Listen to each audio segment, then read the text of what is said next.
We continue here, Westmoreland on the Gridiron Playoff Edition. Sean Meyers joined by John Thompson, the head coach of the Greensburg Central Catholic Centurions, who earned a wild card berth in Class 1A. The number 14 seed will go against third-seeded Bishop Canevin.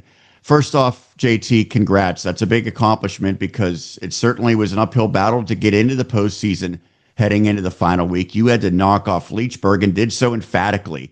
So what was the mindset heading into that game against the Blue Devils? That was exactly it. That was the only thing under our control was that game. And after that, it was up to the committee and who they wanted to accept into the playoffs. So that was our approach all week, is let's go get this one and see what happens and give ourselves an opportunity. Did the team feel like after that game that it was going to get a chance to play at least one more? Yeah, they did, and it was an awesome feeling in the locker room, on the field. The look in those seniors' eyes, that knowing that they had one more opportunity, possibly, the chances were good. Nothing was guaranteed, but yeah, it was awesome. So I'm sure at times it wasn't the season that you wanted, but that was a little bit more of the Centurions we thought we might see, knocking off a very good Leechburg team. When you think back to that win against the Blue Devils, what are some aspects that really stood out?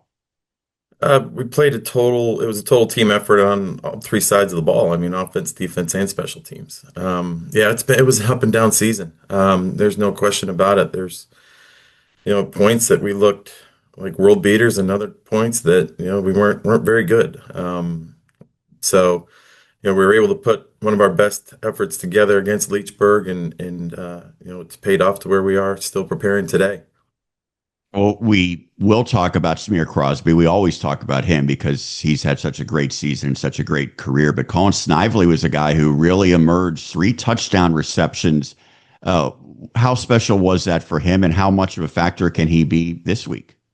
Oh, very, for Colin, he's one of those kids, one of those unsung hero types, that he does all the work and he's out there blocking as a receiver and on defense as a safety, making, tackles, but, doesn't get all the headlines, but does all the, like I said, behind the scene work and works hard. Great kid. And it was awesome to see him, contribute with 3 touchdowns. And I've never seen a smile bigger on anybody's face. It was awesome. It was awesome to see that. And yeah, we're counting on him and everybody, all hands on deck this week, for everybody to contribute. So he was on the receiving end. The person throwing those was Samir Crosby. He's played receiver. He's played running back. He's also played quarterback. So how is he best deployed for you? Where he is right now, quarterback. I think, he's one of the best players in the WPIAL, and we got to have the ball in his hands. And it's not to take away anything from, Bobby Smithnowski, who started the season at quarterback for us. And he's a sophomore, and he's did some really good things for us. He's still learning the position. But we felt to give ourselves, the best chance in these games was to put the ball in Smear's hands. He's done it before. He did it last year. He was the offensive player of the year in the conference last year for a reason. So, it starts, obviously the ball starts in the center's hands, but it goes right to the quarterback. And then he has that maturity experience to make the decisions back there of, where to throw the ball, who to throw it to, and, make those decisions that, a leader has to do at the quarterback position. You battle a small roster. That's been the case. And I know you've also battled plethora of injuries this year. Last year in the playoffs, you had multiple guys who were ineligible for postseason play. So where is the team at in terms of numbers and healthy bodies? That's been the kind of the story of the season, or that have been the injuries.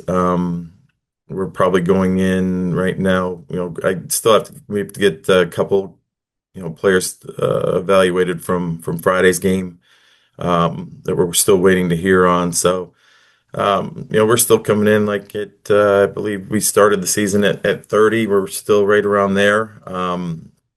But as far as, it's that point of the year, and like I said, the small roster sizes, and everybody's banged up at this point. So, we just got to make sure that we're doing the things, being smart in practice, doing the things that we're, trying to get them as healthy as possible and ready to play on Friday.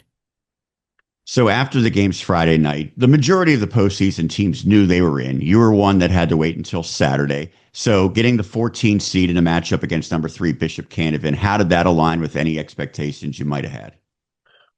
Honestly, I was just hoping to see our name up on the screen, and we did, and was excited for our players, our staff, our school, the community, to keep playing. So, whoever it was, it could have been against the number one seed to wherever they wanted to place us. So, we're just happy, we're blessed to be in this position to play. So you go against the Crusaders. Obviously, they've had a very good season, and that's a program that has a winning tradition in recent years, but they might look a little different. I believe their quarterback not eligible for postseason play. So when you look at them, what jumps out and then what potentially might be different with the team that you get on Friday night? Well, seeing the film, that it looks like they played their backup quarterback a lot versus Burgettstown on Saturday night. So um, I don't think there's much of a drop off. They're athletic. They've got a lot of skill, a couple big linemen. So we're going to have our work cut out for us. That's for sure. Yeah, they're a very good football team. So with that being said, what are the biggest keys for your team to have success and pull off another upset?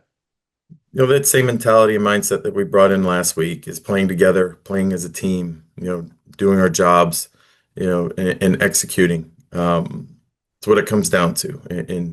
And the guys, really came together and on Friday and, throughout the year. I mean, yeah, there were some injuries and some things that held us back, but, as a team, we've stayed together. We persevered through some adversity and we're looking for that, again, one more time. Well, JT, thanks so much for doing this. Congrats on getting in the playoffs and good luck. Thanks, Sean. Appreciate it.